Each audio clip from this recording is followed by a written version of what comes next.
Demi Allah saya bersumpah Demi Allah saya bersumpah bahwa saya bahwa saya akan setia kepada akan setia kepada Undang-Undang Dasar Negara Republik Indonesia Undang-Undang Dasar Negara Republik Indonesia tahun 1945 tahun 1945 serta akan menjalankan segala peraturan perundang-undangan serta akan menjalankan segala peraturan perundang-undangan dengan seluruh-seluruhnya dengan seluruh-seluruhnya demi dharma bakti saya kepada bangsa dan negara.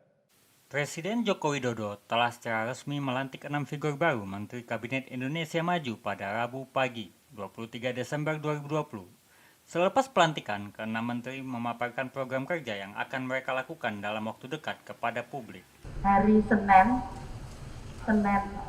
siang sekitar jam 3 karena saat itu saya sedang webinar Hari Ibu, dan kemudian beliau menyampaikan Bu Risma diminta besok ke istana.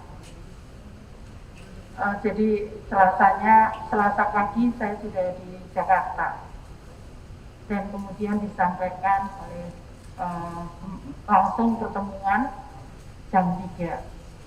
Nah, yang perlu saya sampaikan adalah bahwa Kementerian Sosial ini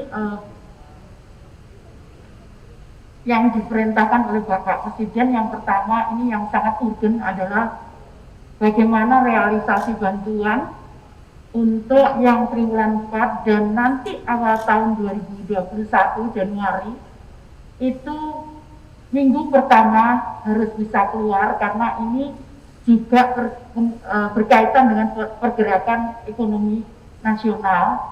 Karena itu kami harus kerja keras sehingga minggu pertama bulan Januari yang untuk 2021 bisa segera tersampaikan oleh kepada penerima bantuan. Yang berikutnya adalah, yang kedua adalah pemberdayaan.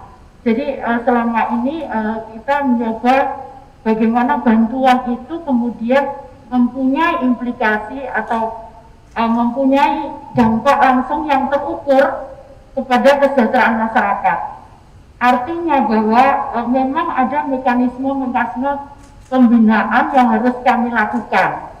Nah, kami tidak bisa sendiri tentunya. Kami akan gandeng gubernur, kepala daerah, dan utamanya adalah para perguruan tinggi dari perguruan tinggi setempat yang mengetahui persis bagaimana permasalahan-permasalahan di daerahnya. Kemudian kami juga harus antisipasi karena sesuai dengan ramalan BMKG akan terjadi setelah La Nina, curah hujan yang tinggi, maka akan ada El Nino, di mana kemarau ini sangat tinggi. Itu tentunya akan berimplikasi pada hasil produk pertanian ataupun yang lain, sehingga itu yang harus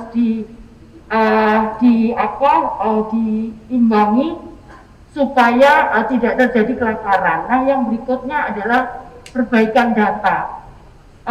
Kami akan bekerja sama dengan Kementerian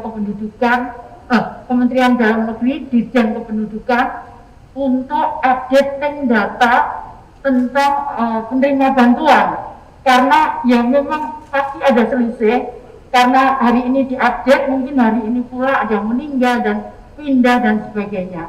Nah, itu yang harus kita terus tangani day to day, dan terus terang kita akan lakukan semuanya itu dengan transparan dan tidak ada lagi cash atau tunai dalam bentuk apapun, tapi kami akan menggunakan semua transaksi secara elektronik, dan juga masukan-masukan dari daerah kami akan gunakan elektronik yang cepat sehingga perbaikan data bisa segera kami lakukan. Dengan demikian efektivitas akan bisa tercapai. Saya kira demikian. Terima kasih.